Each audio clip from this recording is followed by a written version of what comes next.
Hello, members. Tom Morrison here with the MTI Live webcast here this month. We're excited that you're here, and I want to remind everybody that as we go through this stuff, some very important stuff we're talking about today with potential hacking, foreign hacking in this world of conflict we're in. But if you have questions or want some comments, you can look up here and hit the chat box at the bottom, and it pops up on your right-hand side here, and you can chat. You can tap it. I'm gonna type in, "Where are you listening?" Not listing, hard to talk and type of saying it, listening. Would love to hear, members, where you're listening from. So type in there where you're listening from. That'd be great. So we can, Nick and I can see where you are.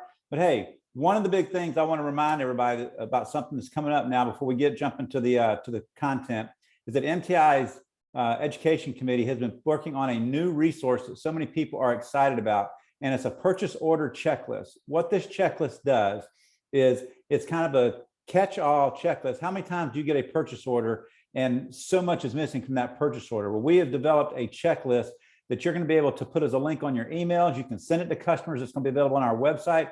And it's a purchase order checklist that you can literally, your customers can go down and they can check off all the things that they need to be thinking through when they do your purchase order. Our goal is to minimize your extra phone calls, your extra emails, the miscommunications and misexpectations, and getting the heat treating done right the first time. So that's actually been completed. And we're in the midst of doing a little 2-minute video that's going to help kind of share the excitement about what this is about, and it's something that you can send to your customers out there. So just trying to make life easier on you and easier on your customer, and the process to say, with nobody being able to be hired out there, no employees running around, and we're running on slim things, slim margins, slim staff, how you can make yourself efficient is really vital. So we're here to help you do that. But hey, today we're going to be talking a follow-up to our spring meeting. Nick, say hello to everyone.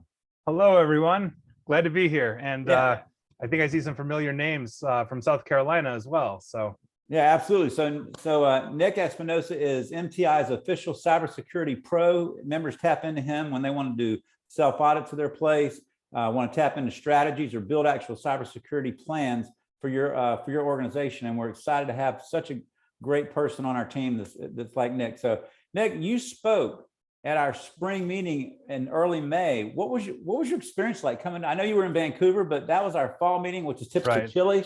This is hot and sunny. What was your experience? Oh, it was so much fun. Hilton Head was absolutely beautiful, and we had such a good time. And just the event, just getting to meet everybody and talk about metal treating and cybersecurity and everything in between, right on the beach was just really cool. And we had really good discussions as well, that we had through those couple of days. So it was a great time. It really was.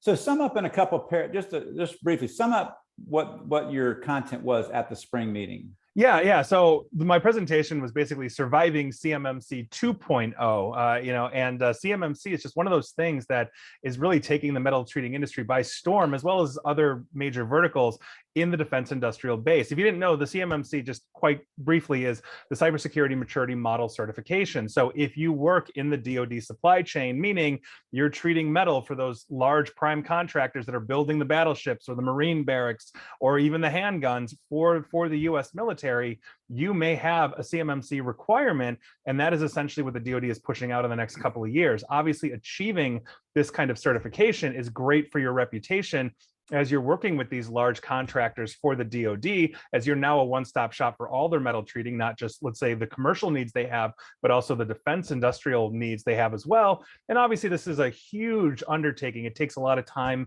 energy, and effort to do. But if you achieve it, like I said, you get that most favored status. It's a great thing to have. And we also had a really good discussion at the end of my presentation with a lot of metal treaters on essentially something I can take back to the Department of Defense to basically say, what exactly is the information that you have to secure? Now, the DoD talks about CUI, or controlled unclassified information, but what exactly is that? And so we talked about what happens if that recipe that you're using in your furnaces gets removed from those official documents and sent to the furnace and all of that. Is that actually CUI? And it was a great conversation. We heard from a lot of people on that, and it gives me the ability to go back to the people I know at the DoD that are working on this to say, hey, this shouldn't be CUI. That was the consensus. So it was a really good conversation, very beneficial. Every time I see you put up the charts and the graphs and the stuff, I'm thinking CMMC 2.0, I'm thinking like 20.0, because this is highly complex and sometimes overwhelming stuff. But I love how you break it down into layman's terms and help members understand what they need to do. But coming out of that spring meeting, I just remember you walking up to me saying, Tom, we got to do a follow-up webcast. I'm like, on what? You're like, so many members are asking me, what are we hearing about the Russian, the Russian invasion of Ukraine? And you hear that on the news that the potential hacking and stuff from foreign entities. So let's talk about that. So as these conflicts are taking place, and numerous members asked you about that. So how concerned should members be? You read a lot of stuff in the news. I mean, you read a lot of stuff in the news about the coming recession, and the numbers out there say it's not coming. So you see a lot of stuff in the media that is totally different than what the numbers, the reality says. So what's the reality of what members should be thinking about and concerned about with these potential hacks? Right. Well, and it's not just metal treaters. I mean, it's everybody, right, society-wide that is going to be a huge problem. This potentially is a huge problem for it. Obviously, as everybody knows now, Russia a few months ago, about 99 days ago, invaded Ukraine. And that set off a whole lot of bells, especially on the cybersecurity side, because we started to be basically actively engaging in cyber warfare. The United States and NATO made the decision, we're not going to put troops on the ground. We're going to do everything in terms of logistical support for the Ukrainian people, meaning we're going to supply them weapons, we're going to supply them training, but we are also coordinating internationally to essentially cyber attack Russia left and right as these sanctions start to escalate. And so when this happened, basically the DoD and other intelligence agencies put out the bat signal to basically all the cybersecurity, cyber warfare operators out there, our company included, to basically say, we're going to start engaging in these operations. And what we are looking at is, as essentially these sanctions continue to escalate and harm the Russian economy, I mean, who's buying the ruble these days? Right. We have a huge issue in the sense that the only retaliation that Russia really has, short of starting like a nuclear war, would be cyber attacks. They're not going to launch a ground invasion of the United States. They can't even take Ukraine, which is roughly the size of Texas. They're not going to nuke us because we'll nuke them right back, and ours will probably work. Right. So what we are looking at essentially is their only avenue is damaging us society-wide, hitting critical infrastructure in the way that essentially cyber operators around the globe have been hitting Russia. And if you're not familiar, basically, as the cyber warfare community outside of Russia has been focused on hitting Russia or containing Russia, we've been doing things like knocking out spy satellites, hitting the logistical infrastructure. So, for example, a couple of weeks ago, the logistical system that actually moves trucks across Russia to move alcohol got hit, and it basically brought vodka shipments down to nil. And you really want to get Russians pissed off at their government, separate them from their vodka, right? That was kind of the logic, hitting the television stations to play pro-Ukrainian, stuff, having these captured Russian soldiers call back, on lines they shouldn't be calling back on. So right now, as it stands, Russia has been very focused on their own cyber offensive operations, usually in the theater of Ukraine, but we're starting to see that creep out. They're starting to hit Ukrainian organizations. And our fear is that when they have no other choice and they have no other recourse, they're going to start hitting the infrastructure in the United States, which affects your business, it affects your home, it can potentially affect how we simply live our lives every day. And that's essentially what we're talking about here. So unpack that. I mean, when I sit here and think, they could potentially hit the infrastructure of the United States, like, what does that mean? Yeah, well, I mean, there's a lot of different categories as we're talking about this. So the first one is pretty obvious. We have a lot of different internet service providers out there, but we have a few major ones. Think Comcast, think Verizon, or Time Warner. Imagine having those go out, a coordinated strike that starts hitting critical junctures in the internet that essentially means your internet doesn't work. And so what are we looking at in terms of internet service providers going out? On top of that, we have a lot of other critical infrastructure, such as the electrical grid, right? In 2015, Russia, basically as a test run, actually hit a nuclear power plant in Ukraine, knocking it out while simultaneously hitting the communication system, meaning the phone lines, essentially making 200,000 Ukrainians deaf and blind. And intelligence agencies believe that was a dry run to test their capability for doing things like knocking out electrical grids in geographical or even wide areas. So these are things that we have to understand. Another one that we have a huge problem with here in the United States is we have over 50,000 water and wastewater districts across the United States. This is how we all get our drinking water, or you know, when we flush the toilet, this is where it goes. These are wholly insecure. And we almost had the first mass casualty event by virtue of having a water system hit in Oldsmar, Florida in 2021. Somebody broke in and started introducing lye, which they use in incredibly small quantities to disinfect water. But now they were basically hitting the water treatment to introduce a high amount, which would have poisoned Oldsmar of about 15,000. So imagine having poisoned water. It could kill cattle, it could kill humans, it could kill your pets, everything else. These are things that we have to think about, or water might be able to simply stop. A lot of districts can still manually turn things around, but those that have gone automated may have a serious problem with it. You know, and on and on. There's so much more. Traditional communication. You know, if you're thinking about that, we all have, well, not we all have, but regular landlines and phone lines. Some of these are just connected now for alarms or basic things, but that could go out. Phone service could go out, just like satellite systems could be disrupted, meaning your television won't get stations. And if you have like a wired Comcast connection or whatever, understand those wires go back to central locations with huge satellite dishes that receive all of this information. So they start knocking out satellites in the same way that their spy satellites were knocked out. That's a huge problem. GPS goes down.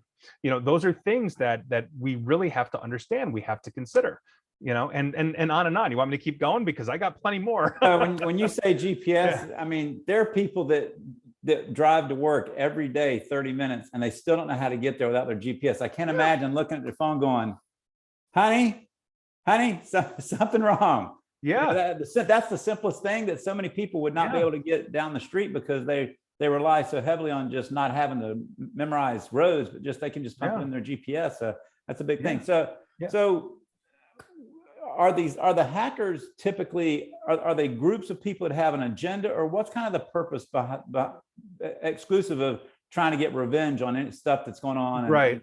So agendas going on? Right. So I think it's important to understand that when we are looking at a state-sponsored cyber attack in retaliation to cyber attacks they are currently attempting to defend themselves against, this is not the traditional ransomware situation. So in ransomware, as we are looking at that, I'm going to break into your organization in some way, shape, or form. I'm going to run reconnaissance on your network, meaning I'm going to understand where your data is, how many computers you have, what I can and cannot steal, hit, destroy, all those kinds of things. Then I'm going to copy out that data, so I have a copy of it. And then I'm going to coordinate to instantly basically lock everything out simultaneously, usually overnight. And so when you come in the morning, nothing works. I have a copy of it. And now I'm saying you owe me money. To one, unlock your data. You might have good backups, but I have a copy of your data. And if you don't want that data broadcast out to the world, you're going to pay me. That is essentially what we see in traditional ransomware. Understand how this is different. They are going to, in some way, shape, or form, get into your organization. They might technologically hack you, meaning, let's say you've got an older firewall, you haven't kept it up to date. It's got a vulnerability that I can basically exploit to get into your network for, or maybe I'm going to send a phishing email out that one of your people doesn't realize is phishing, clicks on it, and here we are. Once I'm in your network, the difference here is that we're not going to steal things, we're going to destroy things as fast as we can. And there are infections out there known as wipers that are designed not just to delete data, but to actually overwrite it. And so if I'm looking at critical infrastructure, if I'm looking at stopping the flow or supply of something to my enemy, I'm going to hit a critical point. So think about it this way. In ransomware terms, when you look at the Target data breach, Target, we all shop at Target. They didn't get hit directly when they got hit about 10 years ago because they have an army of nerds like me watching the barn. They found a mechanical contractor, meaning that maintained the HVAC system for Target, hit the mechanical contractor, much smaller, doesn't have a lot of defense, and they use that to leverage access into Target on the back end. And that's how they started stealing credit cards. And so think about this as a metal treater. You know, maybe you have a DoD contract to supply the US Army with X amount of something very quickly. Everything that we do in society, the watch I'm wearing to the gun I'd fire on the battlefield, goes through some kind of metal treating. And so imagine hitting and knocking out a metal treater when you're in the process of metal treating 100,000 barrels for the US Army. This is what we're talking about, right? Now they've got a flow. Now we can't supply our troops, or you can't finish the hull of that battleship, or whatever it is you're doing. So understand the criticality of metal treaters in the defense industrial base and the supply chain that keeps us going. So while society-wide, we're melting down, the local government gets hacked because a lot of them are not, they don't have good cyber defense. They don't have the money. So 911 gets knocked out, traffic lights all turn green, these kinds of things. The bill pay system goes down, which nobody will complain about, Right. But this is what we're talking about. And so understanding that when these people are getting into your system, they're moving as fast as they can, as quick as they can, because they are attempting to disrupt the engine of the economy that is the United States. And you are a very critical part of that as a metal treater. So it's a huge issue. So a big question I have, I mean, when you spoke back in Vancouver a couple of years ago, 2019, prior to COVID, prior to all this, the world was a much different place then. Oh, yeah. You basically made a comment that hit home with me and just helped me understand something. I want to see if it's still true today, but you basically said that anybody that thinks hackers are out there looking at their stuff, they're going to spend all night trying to hack your stuff. Hackers are basically lazy. They're like teenagers running through a parking lot, flicking doorknobs to see what ones are unlocked so they can grab money or anything of worth and move on. Is that still the case? Absolutely. Absolutely. We are lazy people. I like to say that if I could, I'd wake up at the crack of noon every day. And every industry I work with, they all want to have their meetings at 7 a.m.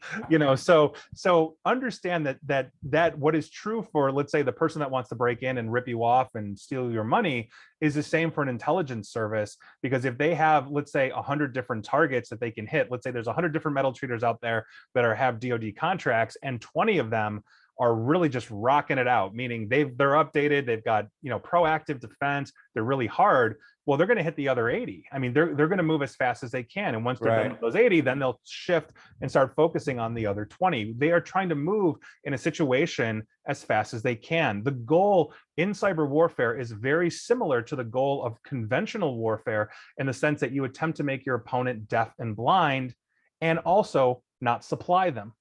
And so while you're not on the deaf and blind side, that is traditional communications, that is internet service providers, that is government structure, you are on the supply side of the warfare front by virtue of what you do. All goods for the US military that have metal in them are going to go through one of you. Right. And so that is something that you have to understand. If you are not really on the ball with cybersecurity, you're going to be that low-hanging fruit that, oh, they're running an old firewall from 3 years old, haven't updated it ever. Well, all of those vulnerabilities are public knowledge in what is known as the CVE database. I can just copy it, paste it, and attack. So I don't have to think about these things. My computers will figure that out for me. And when they find a way in, then I go to work destroying what I want to destroy. So knowing that you should really have some key firewalls, some key steps, some key protectors. So what are some of the key places hackers look to penetrate in a company's firewall? And then following that up, what are kind of the steps that people should be looking in their systems, knowing that these hacks could exist? Right. So if they really need to get into you, they're looking at a couple of different things. They're looking at anything public you have that could be opened through your firewall to allow somebody into your network. Think about something like a traditional VPN. If you don't have a good hardened down VPN, I can see that publicly on the firewall and I can attempt to attack it. Same with stolen usernames and passwords that I can attempt to apply to VPN. That's how Colonial Pipeline was hacked. They had a Fortinet VPN. They didn't fully update it, a stolen username and password in the dark web, and the attacker basically logged right in as a legitimate user to the firewall and was able to get straight into the network and lock out the billing system for Colonial Pipeline. So this is actual practical ways that we are looking at things. We're also looking at websites. Maybe you're hosting them in your office. Maybe they're third party, but you have internal access. Or the other thing we're looking at too is if we're targeting larger organizations. Let's say we're going after, the defense contractor that's building the new fighter plane. You might have on your website, oh, we proudly work with these brands. And that's essentially what I'm doing when I'm reconning like a target. Oh, this is the HVAC contractor or the janitorial service or the outsourced HR or any one of those that proudly says they work with Target or Home Depot or Lockheed Martin or Raytheon or take your pick. And here we are. Now I'm starting to build that map. So I'm looking at you in relation to them. And so we're checking firewalls, we're trying to phish your employees, we're looking at potentially getting into websites that we can potentially infect. So when you go to fix it, your IT staff is getting infected. I mean, these are all different ways that we're getting into. We're not expecting them to send over armies of Russian hackers to, hit your physical Wi-Fi, but those are things that we have to consider as well. So understand holistically, there's a lot of moving parts to having a technological infrastructure that simply runs your business. Right. So most people probably watching this, barring a couple, are probably they're probably higher up the chain and they're not down at the technology information level. What are some key questions that owners and executives need to be asking their IT or cybersecurity teams to get them running in the right direction on this issue? Yeah, so the first thing I typically ask, and obviously if we're in a bit of an emergency situation, meaning we're expecting the Russians to attack, the harder the sanctions go, we're just preparing for this. There are very specific quick steps that you can take, and we'll talk about that. But overall, just as an overarching understanding, I think you need to understand essentially how business works in relation to technology and cybersecurity. You're the CEO, you're in the top level. You've got a vision for the next 3 to 5 years of where your company is going to go. Your CFO is going to figure out a way how to fund that vision.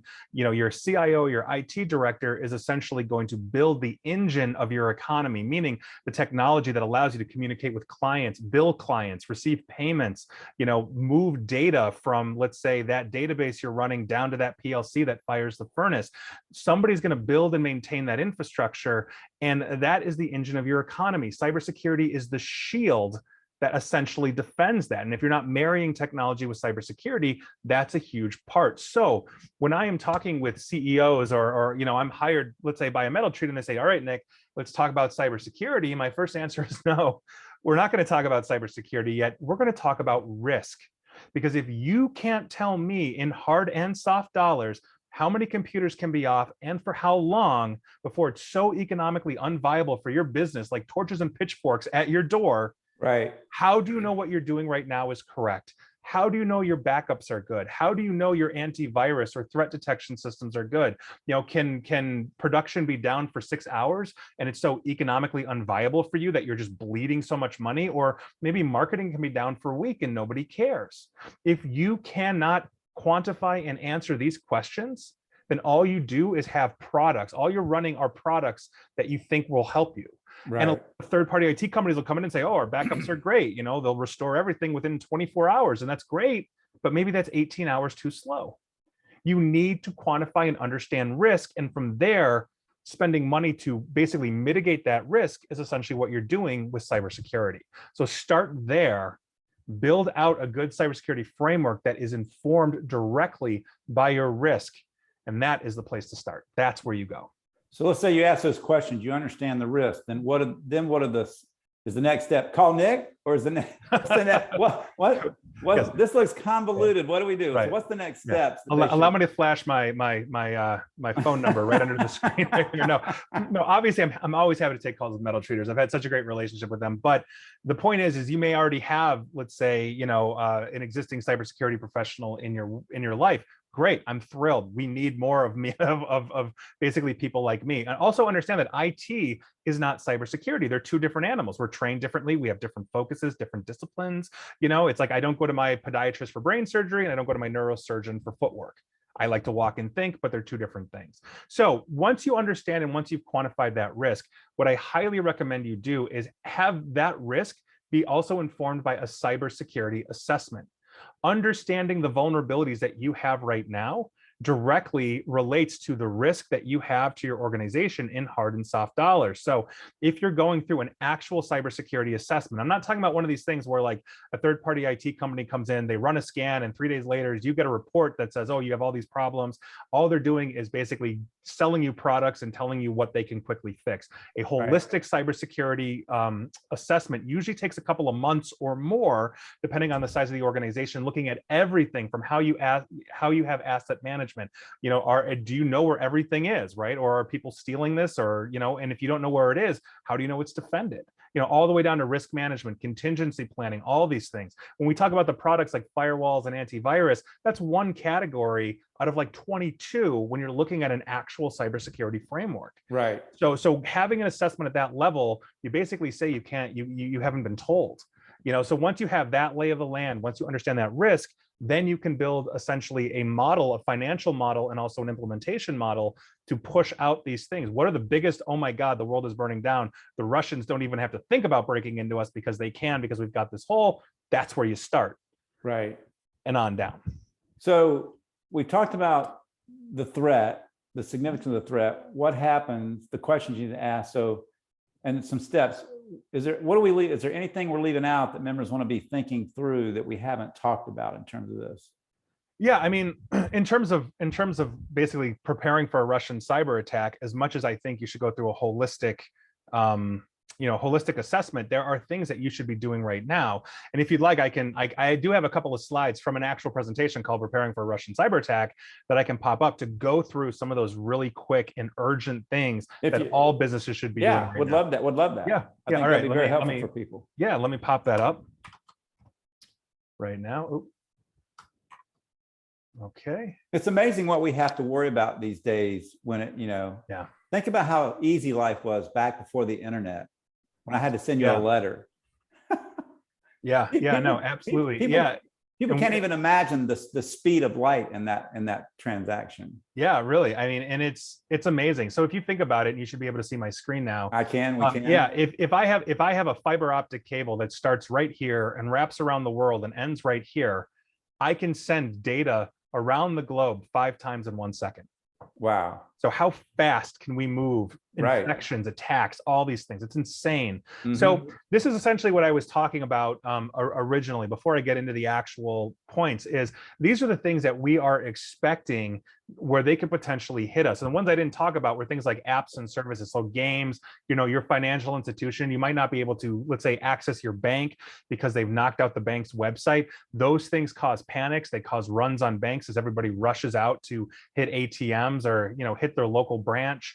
Those are things we have to talk about. Or disruption of local government. We have inspector generals here in the United States, and local government is constantly getting hit. We did actually a cybersecurity assessment with penetration testing on the local government, and we got so far in, we could have shut down 911.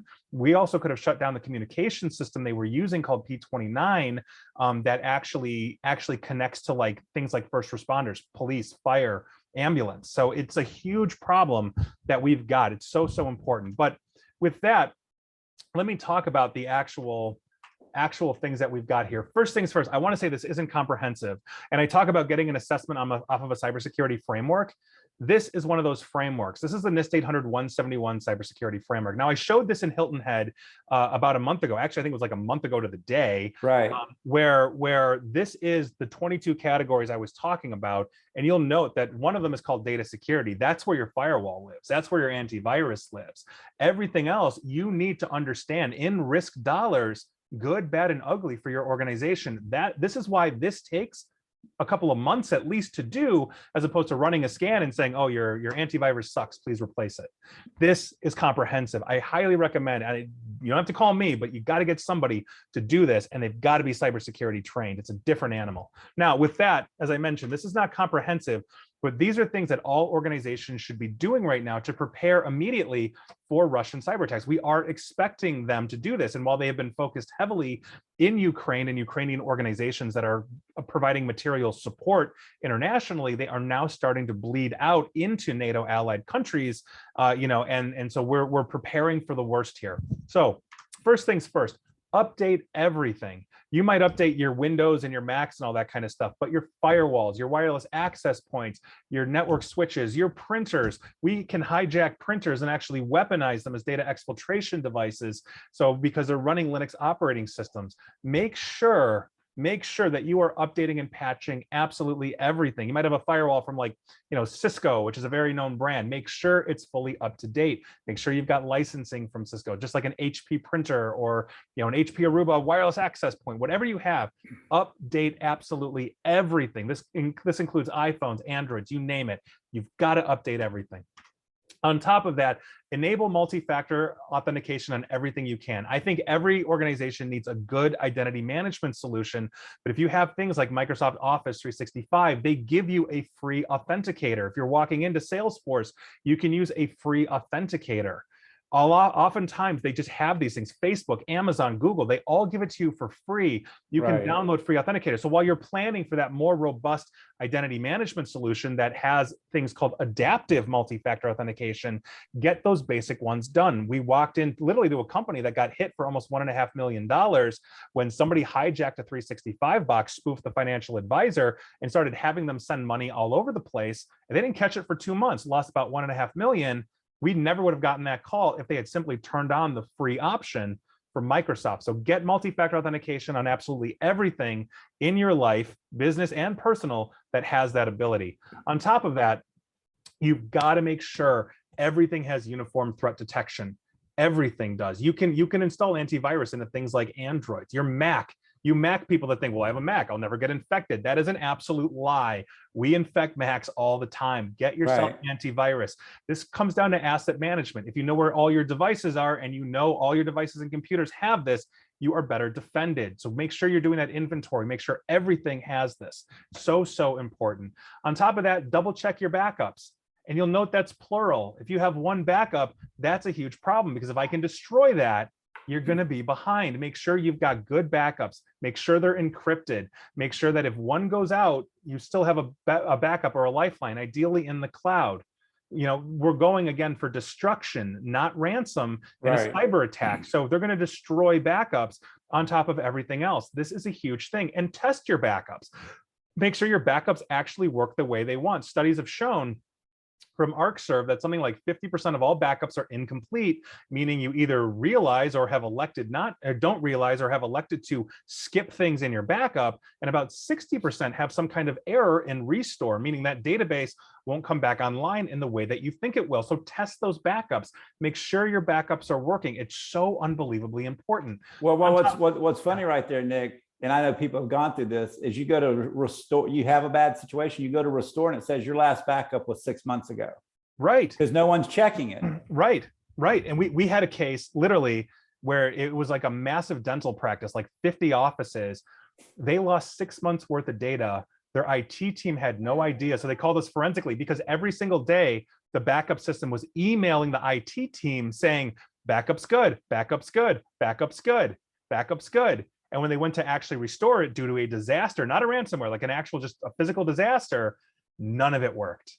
None of it. I can't even imagine. Freaking out, lost millions. It was unbelievable. It was one of the worst things we've seen. But their IT was like, well, we have all these alerts. The backups say we're good. Right. So test your backups. So unbelievably important. On top of that, tell everybody. We've got to maintain vigilance. I highly recommend, one of the most important things you're going to do for your business is set up a training platform so they are trained on things like phishing attacks, because they're going to get phished. But we're not setting things up right now. We are just making sure everybody's vigilant, everybody's alert. Like, hey, if it feels weird, if it's unusual, don't open it. Don't click a link. You know, my mother sends me a whole bunch of stuff because I have one of those crazy uncles that forwards every email chain on the planet. I never open any of those, anything. If my mother has something important to send me, I'm waiting for that email. And then whatever she sends me, I test through threat detection before I open it, because I love my mother, but I don't trust her. Right. Because she's, and so we have to make sure that everybody is vigilant. Everybody is looking for this right now. We are preparing for this. And as you're doing this, like you should be preparing for a better identity management solution, make sure you're planning to put in awareness training for your employees, ideally based on their role. How we train the janitor is different than the assistant to the CEO, because they have different levels of access. But right now, just make sure everybody's alert. We've got to maintain some vigilance, and you can incentivize this through a point system. A lot of companies will basically everybody scores points as they spot phishing emails at the end of the year. Whoever has the most points, wins money. That kind of thing, like $1,000 or something.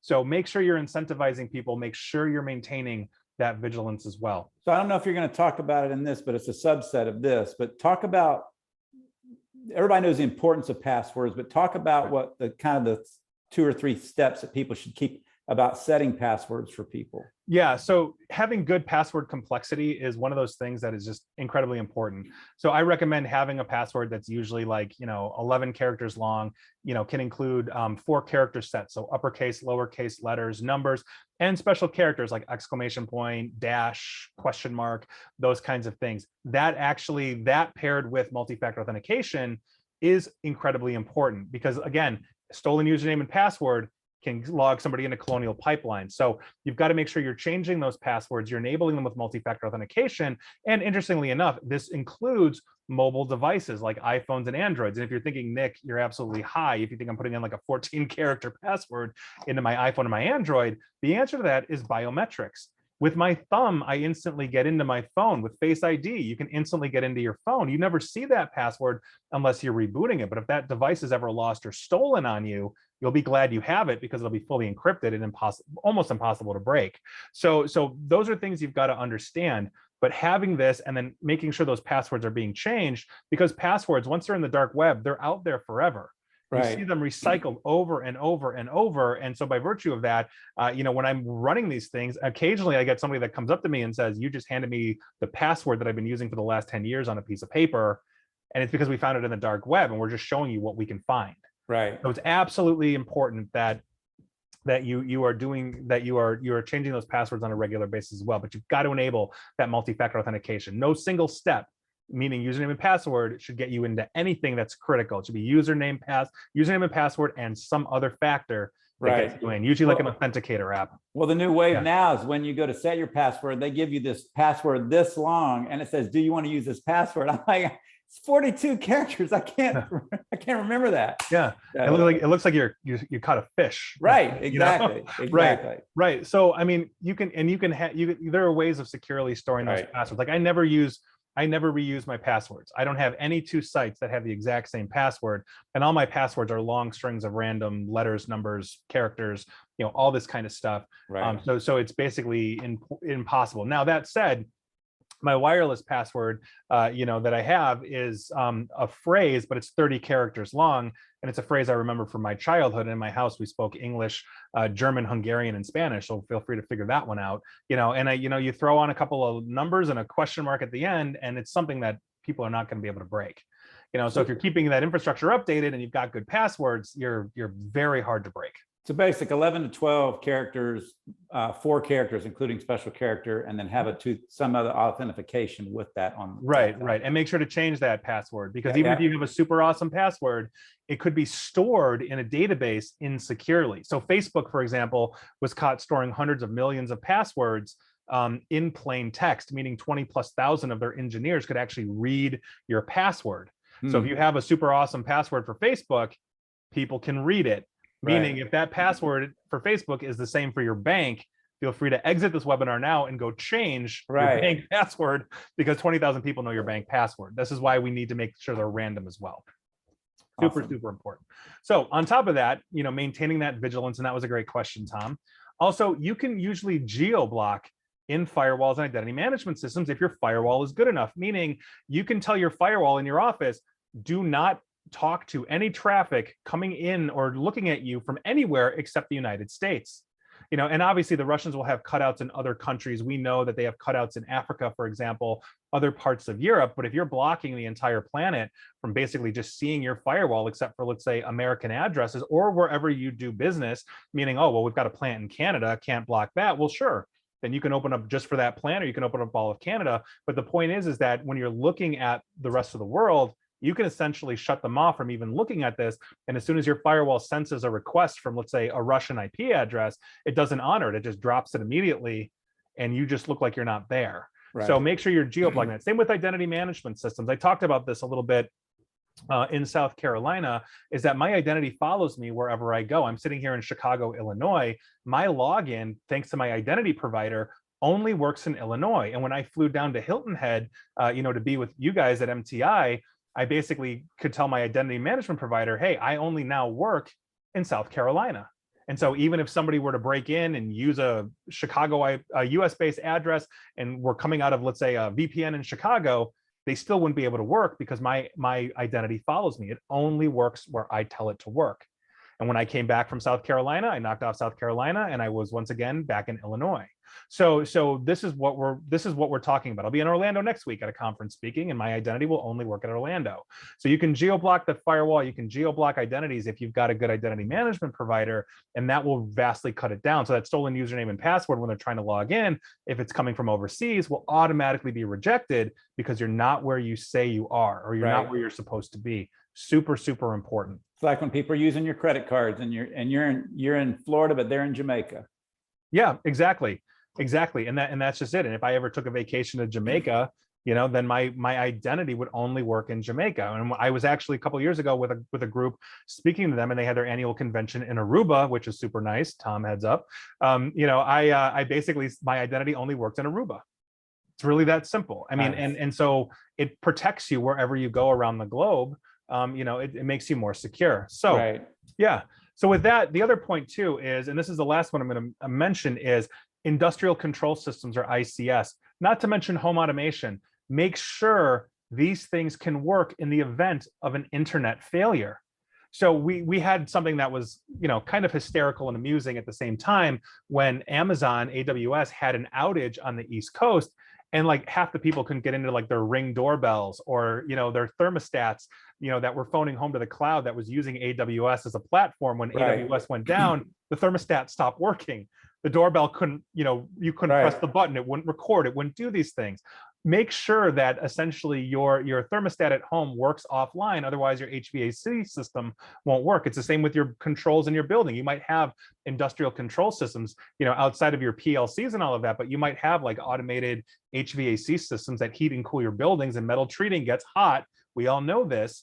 You know, if those things go down, then you might have a work stoppage because the internet is basically out, and your systems can't phone home.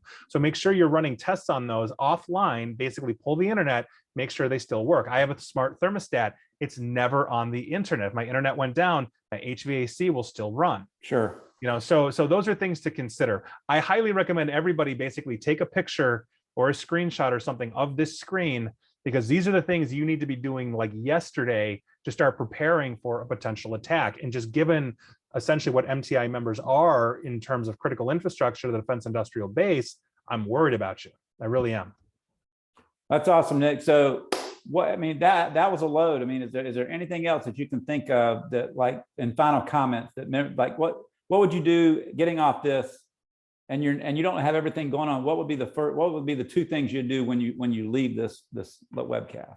Well, given everything I just laid out, I'd probably start drinking. But but other than that, you know, like I said, you know, the very first line I've got here is, this is not comprehensive. You know, that is important. But these are the things, these are the low-hanging fruit. These are the easiest ways to break into you. And so when you're going back to your, you know, your IT staff or that third-party IT company, this becomes a very quick and critical checklist to say, I need everything updated. You know, IT companies drop the ball continuously on updating things like printers, access points, firewalls, because they can't easily manage them to do those things. Well, now it's time to step it up and essentially get that managed.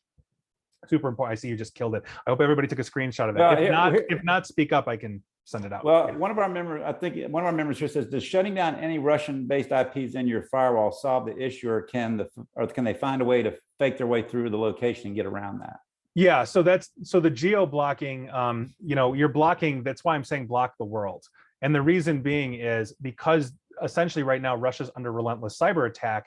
All intelligence estimates basically say that we are probably not going to see cyber attacks coming from Russia as we are preparing to, let's say, geo-block, you know, Russia and all of that. They're probably going to come from like Nigeria or France or Canada, or, you know, wherever they have cutouts. If you don't think that's true, a Russian cutout was the one that hacked Yahoo 10 years ago, hit 3 billion mailboxes, and they were in Toronto, Canada.